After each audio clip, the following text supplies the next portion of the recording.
Olá, estamos iniciando pela TV Supre, canal de comunicação da União Planetária, mais uma entrevista do movimento 2022-2030, o Brasil e o Mundo que Queremos, uma parceria da Universidade de Brasília, através do Núcleo de Estudos do Futuro, do Centro de Estudos Avançados Multidisciplinares com a União Planetária. Hoje teremos o privilégio de conversar com a professora Conceição Aparecida Verdovello. Vamos revisitar a sua infância e juventude, a sua formação básica e universitária e os caminhos que a levaram para a pesquisa e gestão na área de ciência e tecnologia. A nossa convidada é graduada e mestre em economia pela Pontifícia Universidade Católica de São Paulo e doutora em estudos em política de ciência e tecnologia pela Universidade de Sussex, na Inglaterra. Foi assistente financeira da Sociedade Brasileira de Física, professora da Universidade Aberta de Lisboa e pesquisadora da Universidade Técnica de Lisboa. Foi assessora da presidência da Financiadora de Estudos e Projetos, FINEP. Foi diretora da Fundação de Amparo à Pesquisa do Estado de São Paulo, a FAPESP, nas áreas de engenharia e ciências exatas e na área de ciências humanas e social. Foi consultora do Banco Nacional do Desenvolvimento Econômico e Social, o BNDES. Foi assessora da presidência e da diretoria de inovação do Instituto de Pesquisas Tecnológicas do Estado de São Paulo. Tem interesse nos seguintes temas: políticas públicas na área de ciência e tecnologia, gestão da inovação e interação universidade-indústria.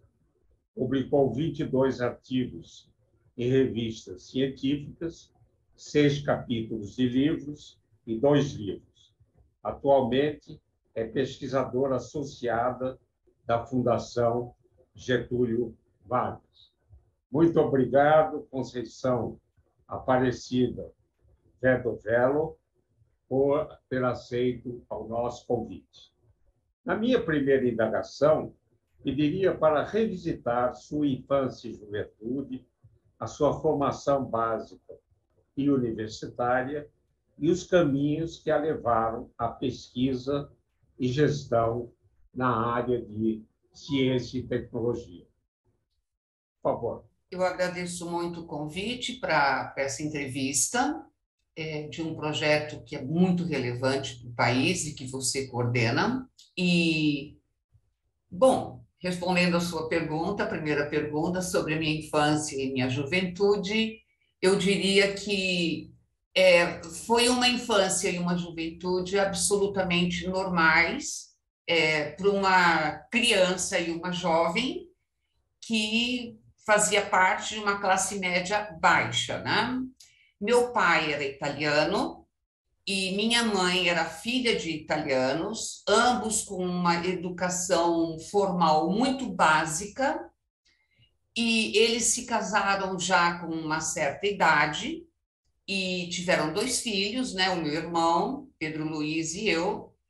E então a nossa família era uma família pequena, meu pai, minha mãe, o Pedro e eu, e a gente tinha uma vida, pronto, normal, dentro de um contexto de classe média baixa, né? O mote lá em casa era: tem que estudar e tem que trabalhar, e o resto vem depois, né? Então, a gente foi criado nesse ambiente que premiava, né, que tinha como foco realmente central a gente ter um estudo, que era uma coisa que os meus pais não tiveram a oportunidade de avançar muito, e trabalhar, porque a gente precisava, a gente não tinha muitos recursos financeiros. Então, mas foi uma infância, uma juventude absolutamente normais. Em termos, assim, de educação, eu sempre estudei em escola pública. Fiz o primário, na época, né, era o primário, o ginásio e o colegial, numa escola pública que, à época, era muito conceituado na cidade de São Paulo. E quando eu fui fazer a universidade, eu entrei na PUC São Paulo, onde eu fiz o curso de economia e depois eu fiz um mestrado na área de desenvolvimento econômico. E, posteriormente, eu acabei indo fazer meu doutorado no SPRU, Science Policy Research Unit, com uma bolsa do CNPq, onde tirei o doutorado, né? E se você me perguntar a origem da minha trajetória na questão de gestão de ciência, tecnologia e inovação, eu acho que o primeiro ponto assim que eu tenho que salientar, que foi muito relevante, é que eu, muito jovem, eu comecei a trabalhar na Sociedade Brasileira de Física, com a comunidade de físicos, né? E eu trabalhei lá durante muitos anos, quase 17 anos. E através da SBF, eu também tive a oportunidade de ir conhecendo outras áreas do conhecimento, né? Então, permeando essa minha, eu acho que foi uma semente realmente trabalhar com os físicos, porque entrou aquela vontade muito grande sempre de estudar, que já vinha da parte da minha educação de casa, né? E refletir sobre problemas que eu via, que eu convivia. Então, eu acho que a origem desse meu processo na área de ciência, tecnologia e inovação deriva da minha convivência com a comunidade de físicos, que foi muito intensa. Eu saí para fazer meu doutorado, o tema do meu doutoramento foi sobre a interação universidade-indústria. E naquela oportunidade eu acabei, dentro desse grande tema, eu acabei trabalhando essa interação universidade-indústria através das atividades de um parque tecnológico. Naquele momento, isso era início, né, primeira metade dos anos 90, era tradicional que os estudantes de doutoramento lá do SPRU fizessem o seu trabalho de campo no Brasil, mas eu não segui essa rota, eu acabei investigando essa relação universidade-indústria através de um parque tecnológico inglês, e essa decisão tem muito a ver com o fato de que no Brasil essas questões elas ainda eram bastante incipientes, né? Elas estavam tomando fôlego. E então a gente concluiu, tanto eu como o meu orientador, que seria interessante se eu fizesse na Inglaterra para pegar mais subsídios, né, que pudessem enriquecer a minha formação e quando eu voltasse para o Brasil, trazer um bocado dessa experiência para cá. Tá? Então, assim, é uma trajetória interessante, porque quando eu terminei o doutorado, eu cheguei a voltar para o Brasil, eu estava numa situação pessoal um pouco delicada, em termos financeiros, e acabei retornando para Portugal, onde eu tinha uma oferta de trabalho, e lá eu vivi 4 anos praticamente, e daí retornei para o Brasil e pude, a partir daí, seguir uma trajetória profissional que foi muito interessante. Inicialmente, eu fui literalmente abraçada pela Universidade de Mogi das Cruzes, onde o Isaac era reitor na época, E isso me deu um estofo emocional muito importante para o meu retorno, né? Porque eu fiquei, num total, 10 anos fora. Então, foi muito importante para que eu voltasse e para que eu começasse a observar uma nova realidade, porque a Universidade de Mogi é privada eles estavam engajados em vários projetos de pesquisa científica, né, que é, era uma coisa nova no contexto de uma universidade privada, né? Então, eu comecei a tomar pé nessa nova realidade. A partir de Mogi, eu acabei indo para o departamento de pesquisa do BNDES, com uma bolsa do PNUD, e daí, por várias razões, houve uma ruptura de um convênio que existia entre o PNUD e o BNDES, eu acabei perdendo essa bolsa. Voltei por um curto período para São Paulo, e daí eu fui trabalhar na FINEP, isso foi em 2003, né? O presidente da FINEP era o professor Sérgio Rezende, e eu entrei na FINEP como assessora dele. E, posteriormente, quando o Sérgio se torna ministro, eu continuei na FINEP com o professor Odilon Canto e depois com o Luiz Fernandes. E essa experiência de uns 5 anos na FINEP também foi super interessante, porque eu pude participar, né, na verdade, de processos muito mais consolidados na área de política de ciência, tecnologia e inovação, né? Participei de vários programas, realizei projeto de pesquisa, isso sem contar com a minha participação direta, né, assim, em processos junto à presidência da casa.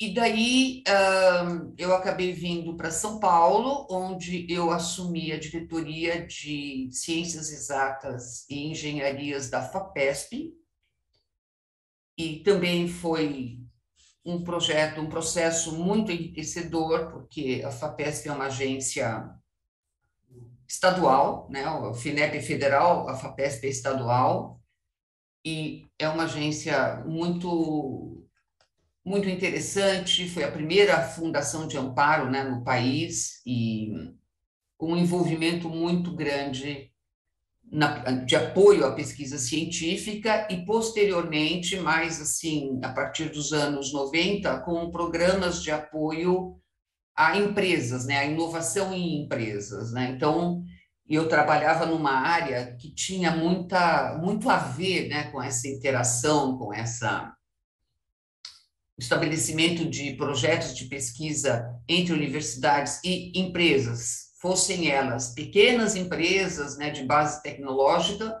ou convênios com empresas maiores. Depois eu acabei voltando, na verdade, para o Instituto de Pesquisas Tecnológicas, onde eu era concursada, e daí no IPT eu, digamos que meio que fiquei do outro lado do balcão, né? Porque se antes eu estava no lado de quem concedia o fomento, agora eu estava no lado de quem precisava do fomento às atividades de ciência, tecnologia e inovação.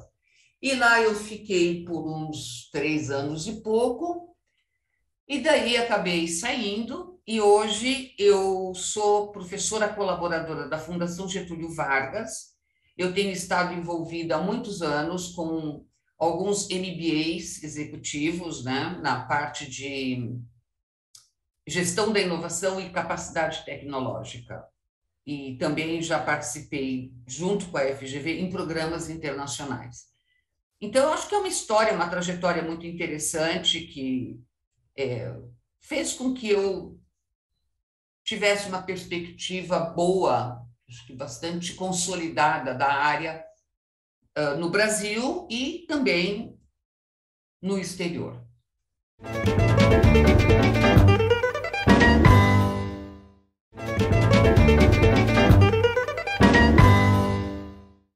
belo trajeto, né, de formação e ação, né? Foi. Conceição, publicou um capítulo de livro intitulado Parques de Ciência e Tecnologia, a interação universidade e indústria, uma breve análise da experiência inglesa e portuguesa. Poderia abordar os principais pontos dessa publicação? Então, eu até fui procurar nos meus arquivos esse texto, porque é um texto já não é um texto recente, né? E eu acho que isso aconteceu logo que eu comecei as minhas atividades profissionais em Portugal. E eu usei a metodologia que eu tinha desenvolvido no meu doutorado, né? Então, a metodologia e os resultados que eu tinha obtido no doutorado, eu apliquei no contexto português. E eu acho que a grande lição que eu aprendi nesse momento é que Portugal é uma economia pequena, né? É um país pequeno, com uma economia pequena, com uma população pequena, e que durante muitos anos foi um país muito fechado a interações com o mundo exterior, né? E então, muito embora, como no Brasil, lá também você tem a criação de vários institutos de pesquisa, a consolidação de universidades, é um processo bastante similar, né? E a similaridade também, se eu estou pensando em Brasil, né? A similaridade também vem do fato das dificuldades, né, que essas economias, digamos, emergentes acabam enfrentando para entrar nessa trajetória mais robusta, né, que conduz à inovação e que faz uma grande interação com políticas mais alargadas, né, política industrial, enfim, políticas sociais. Eu acho que uma coisa que ajudou muito Portugal foi a entrada do país na comunidade europeia, né, que se deu em 86. Mas, como eu disse, essa entrada ela serviu de estímulo, mas não foi suficiente para dirimir obstáculos que o país enfrentava para tornar essa área de ciência, tecnologia e inovação mais consolidada no país. Enquanto que na Inglaterra, muito embora a experiência inglesa mais assim forte, que se deu a partir dos anos 80, né? Então, não era uma experiência na questão de parques tecnológicos muito mais aprofundada do que os países emergentes. Só que o contexto inglês era outro, né? Um contexto histórico, de política industrial, de reconhecimento da relevância da ciência, tecnologia e inovação para o desenvolvimento econômico, né, do país. Então, quando você faz uma comparação entre os dois ambientes, eu acho que é aí que a gente observa que nesse processo de desenvolvimento mais alargado, você não consegue dar saltos muito grandes, pular etapas muito grandes para alcançar isso, né? Quer dizer, cada país tem a sua história, tem o seu contexto, tem a sua cultura, e isso são coisas que acabam interferindo sobremaneira na forma como outras questões evoluem, né? E então, quando eu olho assim Inglaterra e Portugal, eu também não posso esquecer de mencionar a experiência brasileira, porque tem muita similaridade entre algumas coisas que nós enfrentamos no Brasil e que a gente vê acontecendo em Portugal naquele momento, né? Então, assim, a questão da cultura, do contexto histórico, do desenvolvimento econômico, das capacidades acumuladas, né, para adentrar nessa seara, né, de interação universidade-indústria, elas contam muito. E são etapas que muitas vezes a gente não consegue pular, né? Então, a gente vai no processo de mais longo prazo para chegar nelas. É isso. Nesse contexto, professora Conceição, como é que analisa o desenvolvimento científico e tecnológico do Brasil, né? E essa interação da universidade com o setor produtivo? Quais seriam os gargalos e as prioridades? Então, Isaac, quando a gente pensa no Brasil e pensando num termo que é muito usado, né, que são os ecossistemas de inovação, o Brasil ele começa a ter uma sistematização maior das suas infraestruturas científicas e tecnológicas a partir do início dos anos 1950, quando você tem a implementação do CNPq e da CAPES, né? Que são duas grandes casas que ainda que estão no nosso dia a dia, né, na área de ciência, tecnologia e inovação, e era um momento de consolidação. O Brasil ainda não detinha uma massa crítica de recursos humanos qualificados, era ainda bastante incipiente para as necessidades. Então, assim, durante os anos 50 e 60, foram anos de uma maior consolidação dessas infraestruturas. A gente não pode esquecer que nós tivemos alguns problemas políticos na década de 60, mas, assim, o mote ainda permaneceu muito focado na formação de recursos humanos, tá? E tem um trabalho de uma professora que eu gosto muito, que é a Elizabeth Balbachevsky. Ela faz uma retrospectiva dessa nossa evolução, que é muito interessante, e daí ela meio que ela cria uma tipologia de processos de tomada de decisão nessa área de ciência, tecnologia e inovação. E, assim, tem uma tipologia que ela usa que é tipo uma delegação cega, né? Que é quando o demandante, no caso o governo, ele detém recursos financeiros, mas não a expertise. Então, digamos, essa tipologia de delegação cega, ela permeia por algumas décadas na estruturação do nosso ecossistema de inovação, e mais ou menos no final dos anos 80, meados dos anos 90, a questão de uma interação com universidades, ela se mostra mais premente.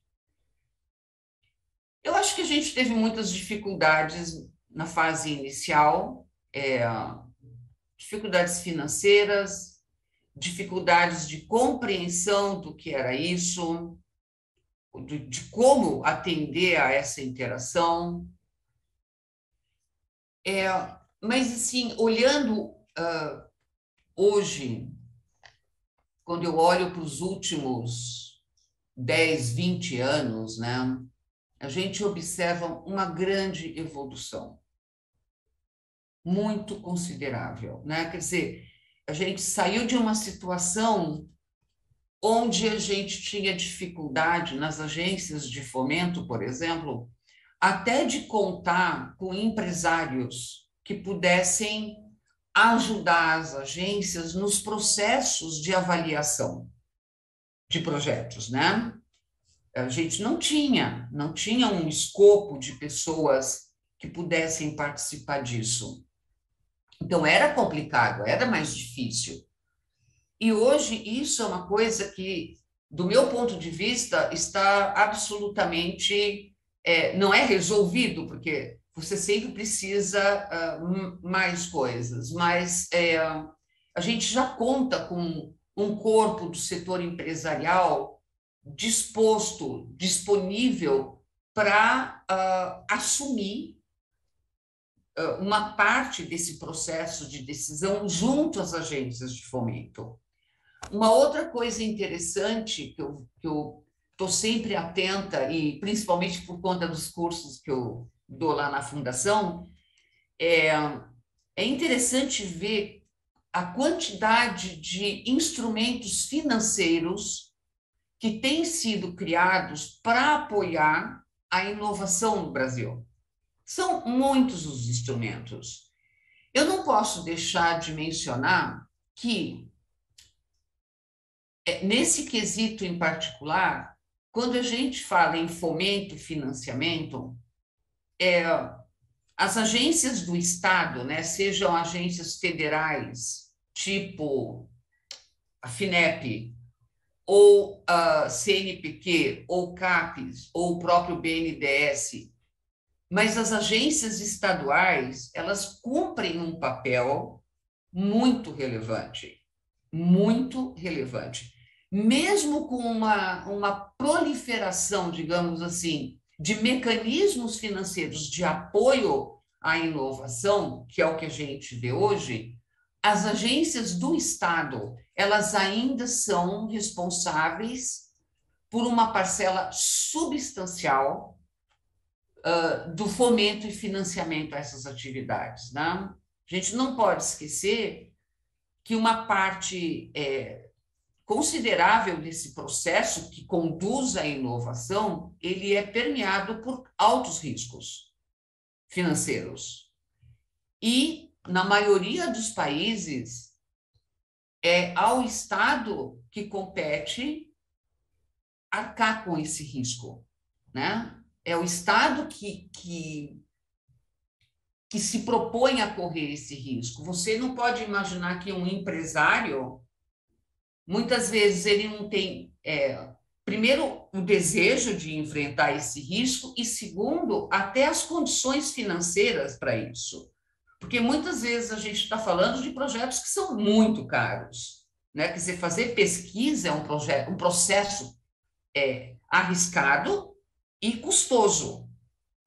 E muitas vezes o resultado ele não é aquilo que você esperava, né? Então, o Estado ele realmente precisa cumprir essa parte nesse processo de inovação para que o setor empresarial se sinta motivado e disposto, né, a correr uma parte do risco.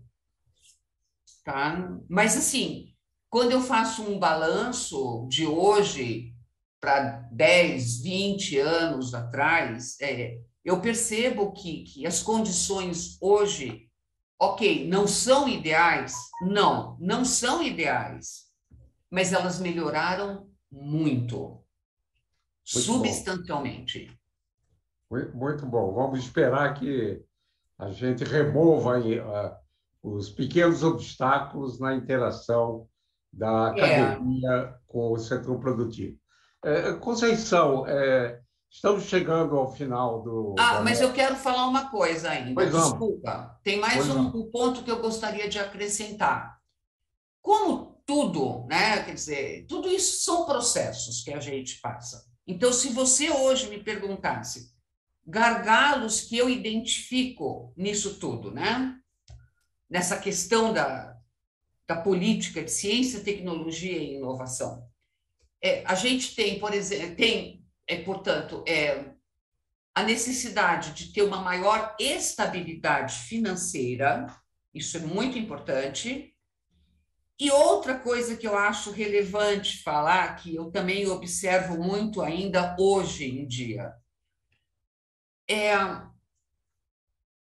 alguns anos atrás, nós tínhamos várias leis que norteavam o segmento de ciência, tecnologia e inovação. E vamos ser objetivos, né? Às vezes era bastante confuso. Era lei demais, era sobreposição de ações, né? Vai para um lado, vai para o outro, de definição de quem faz o quê.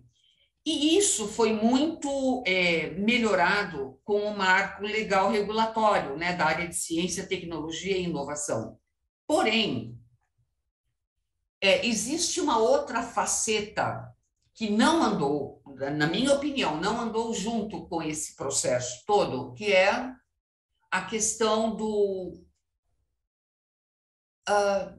monitoramento e, digamos, de uma avaliação por parte de outros órgãos públicos em relação aos gastos que se faz nessa área de ciência, tecnologia e inovação. Então, eu estou dizendo assim claramente que é necessário uma modernização também nesses, aspas, né, órgãos fiscalizadores, como tribunais de contas estaduais, tribunais de contas da União, que muitas vezes têm dificuldade em entender determinados tipos de gastos que são necessários para promover a ciência, a tecnologia e a inovação, mas que a compreensão ainda carece de uma atuação mais focada, de uma modernização. É compreensível, a gente não consegue mudar tudo de uma vez só, é natural, mas eu tenho percebido pelas minhas interações com os meus alunos e pessoas com quem eu ainda convivo profissionalmente, que isso é um fator que ainda causa um certo estresse nos usuários de recursos públicos, em particular, né? Certo. Infelizmente, estamos chegando ao final da nossa conversa. Poderia, nesse minutinho final, Conceição, enviar uma mensagem aos jovens que nos assistem? Então, galera, galera jovem, estudem muito, se dediquem muito, enxerguem o mundo, aprendam com as várias experiências e tragam para cá aquilo que foi o melhor para o nosso país. Não é copiar, mas reflitam sobre essas experiências e vamos trazer o melhor para o Brasil e desenvolver o melhor, porque nós ainda temos muito caminho pela frente. Muito bom, Conceição Vedovelo. Agradeço e assino embaixo a sua mensagem e agradeço a sua disposição por essa importante e interessante conversa. Muito obrigada, Isaac, pela oportunidade. Ok. Esse e outros programas do Movimento 2022-2030, o Brasil e o Mundo que Queremos, podem ser acessados no canal YouTube da TV Supre. Gostaria de agradecer imensamente a atenção de todas e todos que estiveram com a gente e voltaremos a nos encontrar em uma próxima oportunidade. Até lá!